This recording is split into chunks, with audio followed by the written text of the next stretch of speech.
Cinema India story telling episode 10। तो आज के इस विश्लेषण में हम भारतीय सिनेमा के एक ऐसे पन्ने को पलटने जा रहे हैं जो सिर्फ इतिहास की किताबों में ही नहीं बल्कि हमारी भावनाओं में बहुत गहराई से दर्ज है। आज की कहानी है कुंदन लाल सहगल यानी KL सहगल की। सच कहूं तो शुरुआती भारतीय सिनेमा के लिए वो महज एक कलाकार नहीं थे बल्कि एक इमोशनल अर्थक्वेक यानी एक भावनात्मक भूकंप की तरह थे। तो चलिए इसमें थोड़ा गहराई से उतरते हैं। ये कोटेशन देखिए, वो आवाज जिसने इंडियन सिनेमा को दर्द करना सिखाया। ये कोई मामूली बात नहीं है। सहगल साहब ने ये साबित कर दिया कि एक गाना सिर्फ कुछ सुरों और धुनों का तालमेल नहीं होता, बल्कि वो एक आत्मा के दरकने की, उसके टूटने की आवाज भी हो सकता है। वो दर्द जो सीधे सीने में उतरता है। भाग 1 फ्रॉम साउंड टू सोल, सिनेमाई बदलाव का वो सफर।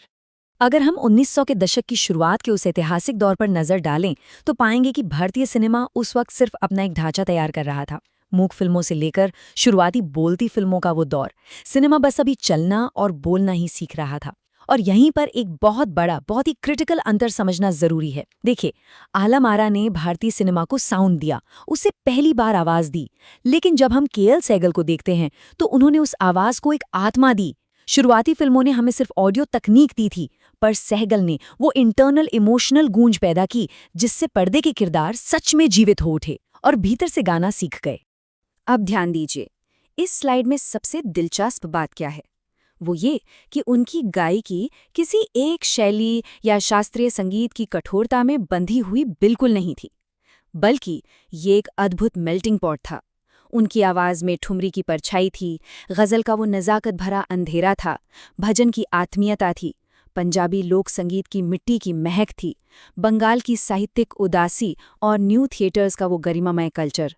सब कुछ एक साथ घुला हुआ था।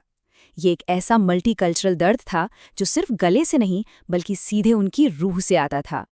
भाग 2, द देवदास रेवोल्यूशन, एक लेजेंड का जन्म। 1930 के दशक की शुरुआत में जब सहगल कलकत्ता पहुंचे तो वहां BN सरकार के न्यू थिएटर स्टूडियो में उन्हें एक बिल्कुल परफेक्ट संगीतमय और बौद्धिक माहौल मिला। उनके इस क्रमिक उदय यानी राइज को अगर हम ट्रेस करें तो 1932 में पूरन भगत से शुरुआत करते हुए यहूदी की लड़की, चंडीदास और रूपलेखा तक उनका सफर स्टूडियो सिस्टम में लगातार मजबूती से ऊपर की ओर गया। और फिर आता है साल 1935, देवदास। ये वो मॉन्यूमेंटल फिल्म थी जिसने रातों रात उन्हें सिर्फ एक पॉपुलर गायक से एक सिनेमाई लेजेंड में बदल कर रख दिया। देवदास एक ऐसा किरदार जो बेइंतहा प्रेम करता है, लेकिन उस प्रेम को बचा नहीं पाता।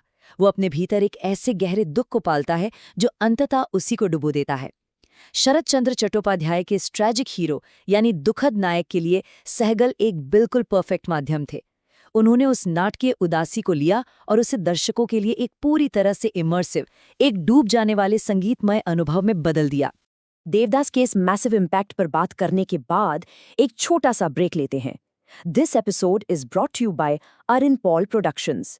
Beyond entertainment, we create experience. भाग 3, माइक्रोफोन की कला, परफॉर्मेंस की नई परिभाषा। और ये इस बात को बहुत ही बेहतरीन ढंग से दर्शाता है कि सहगल की महानता सिर्फ देवदास तक सीमित नहीं थी। जरा सोचिए, फिल्म स्ट्रीट सिंगर में हारमोनियम के साथ चलते हुए कैमरे के सामने लाइव बाबुल मोरा गाना, ये उनकी प्रतिभा का एक अविश्वसनीय उदाहरण है।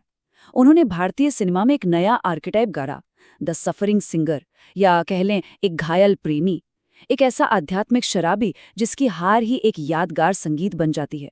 पहली बार स्क्रीन पर यह दिखा कि मर्दानगी में भी एक दुखद गाती हुई संवेदनशीलता यानी वल्नरेबिलिटी हो सकती है। इस तुलना को समझना बहुत ही क्रूशियल है। थिएटर की गायकी का मतलब था भीड़ के आखिरी आदमी तक पहुंचने के लिए आवाज को जोर से बाहर की तरफ फेंकना। लेकिन सहगल ने नई माइक्रोफोन तकनीक को बेहद बारीकी से समझा। उन्होंने उस चिल्लाने वाली नाटकीयता को पीछे छोड़ दिया और भीतर से बहुत ही आत्मीयता के साथ गाना शुरू किया, बिल्कुल ऐसे जैसे वो सुनने वाले के एकदम करीब बैठकर सीधे उसके दिल में बात कर रहे हों। असल में वो इन सभी सांस्कृतिक तत्वों के बीच एक सिनेमाई पुल बन गए थे। एलीट और पॉपुलर के बीच, क्लासिकल और सिनेमाटिक के बीच, थिएटर और माइक्रोफोन के बीच, साहित्य और गीत के बीच, और सबसे बढ़कर दर्द और खूबसूरती के बीच। इसी इंटरसेक्शन पर खड़े होकर उन्होंने भारतीय फिल्मी गीत का वो बुनियादी व्याकरण, वो फाउंडेशन तैयार किया जिस पर आज भी हमारा संगीत खड़ा है। भाग 4, घायल आवाज की विरासत, एक कभी न मिटने वाली गूंज। चलिए आगे बढ़ते हैं और देखते हैं कि ये विरासत आगे कैसे विकसित होती है। बॉम्बे में तानसेन और शाहजहां जैसी फिल्मों के साथ उनका सफर आगे बढ़ा, लेकिन 1947 में भारत के विभाजन से ठीक पहले महज 42 साल की कम उम्र में उनका दुखद निधन हो गया। लेकिन उनकी आवाज की गूंज कभी खत्म नहीं हुई। देखिए कैसे प्लेबैक सिंगिंग के गोल्डन एज के गायकों ने उस भावुक नींव पर अपनी इमारत खड़ी की।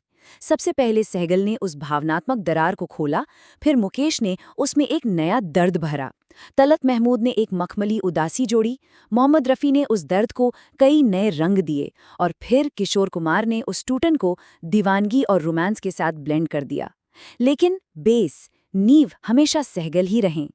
ये कोटेशन अपने आप में बहुत ही पावरफुल है। उनकी आवाज़ स्टूडियो में पूरी तरह से पॉलिश नहीं की गई थी और लिटरली यही चीज़ उसे अमर बनाती है। उस आवाज़ में आत्मा की धूल थी और धूल हमेशा यादों को पकड़ कर रखती है। उनकी वो थोड़ी सी कच्ची अनपॉलिश्ड आवाज़ उस समय का एक प्योर सच थी। एक ऐसा दौर जब पर्दे पर एक्टर का चेहरा और गाने की आवाज़ दोनों एक ही इंसान होते थे। तो अंत में इस पर थोड़ा विचार कीजिए।